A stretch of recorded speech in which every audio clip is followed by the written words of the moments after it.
Okay, I have to tell you something about this day. Today is Mother's Day, 2021. The way that we celebrate Mother's Day is to always honor the moms, but always to honor those people for whom Mother's Day is challenging as well. So there's always a little bit of nuance in the way that we talk about Mother's Day at our church. But another reason why today is a really interesting day is because on top of it being Mother's Day, it's also the 10th anniversary of the weekend that we launched Life Church.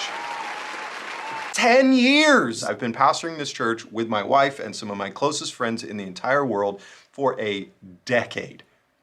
That's amazing, but that's not actually the real reason why today is a super interesting day. We made a commitment to preach through the Sermon on the Mount several weeks ago, and we've been doing that, and it's been absolutely incredible. Now, if you're familiar with the Sermon on the Mount, you already know that he gets into some pretty challenging topics as Jesus is sitting there on the side of a mountain talking about all of the different ways that we live in the kingdom. And it just so happens that on the calendar, the text for today, Mother's Day 2021, is about divorce. All right, if I'm completely honest, we really seriously thought about teaching on something different today, but we made a commitment to teach all the way through the Sermon on the Mount non-stop every single Sunday, and we feel like we need to keep up with that commitment. Oh, that's another thing that was really interesting about today. My wife was actually scheduled to preach today on Mother's Day 2021, the 10th anniversary weekend of our church, and also the day we're talking about divorce.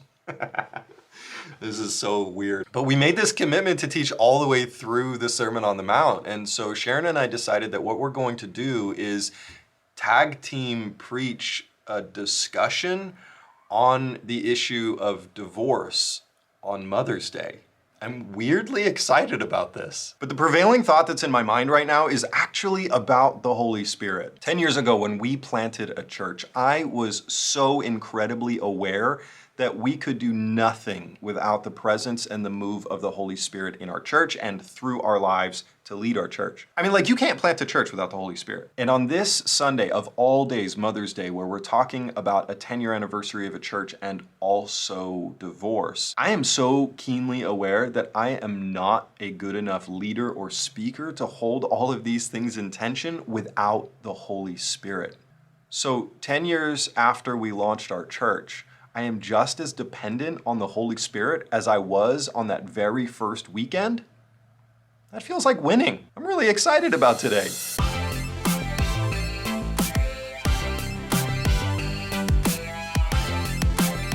Today is not only Mother's Day, but today actually also marks 10 years this week since we planted Life Church. That's pretty amazing. We were singing that last song, and what I was thanking God for in that moment was, God, thank you that we have been fighting our battles as a church in praise and worship for a decade. We're not celebrating our faithfulness. We're celebrating God's faithfulness, and we're just going to keep on going. Here's to 10 more years, right? And then 20, and then 30, and then, let's just keep on going. We've been teaching through the Sermon on the Mount, and Jesus says some challenging things, and he's reframing what it means to live as a kingdom person in the world. We're going to do things just a little bit differently. We're up here together. We're not going to preach at you. We're going to have a conversation based on some questions that come up from this text. So Tim, you ready for the first question? What was Jesus talking about when he said in this verse, it was also said, whoever divorces his wife must give her written notice of the divorce? Let's turn the tables on you. It's your turn to answer the question. Okay. Yay. What would Jesus actually say? What was his view of marriage and divorce? Are there any reasons Jesus would give, like other than this, for permission for divorce? The question that's naturally going to come up is, what about abuse? Is it true that any divorced person who gets remarried is committing adultery then? If you got married and then you go, oh no, I wasn't ready for it. Can I get out of it? Marriage is also like getting a tattoo. Don't take it lightly. That thing's going to be on your body for the rest of your life. No regrets. No regrets. Sharon, I told the vlog that today was 10-year anniversary for the church. Yes. And also Mother's Day. Yes. And also that we were preaching about divorce. What a day. How do you feel like it went? I'm exhausted, but it went well.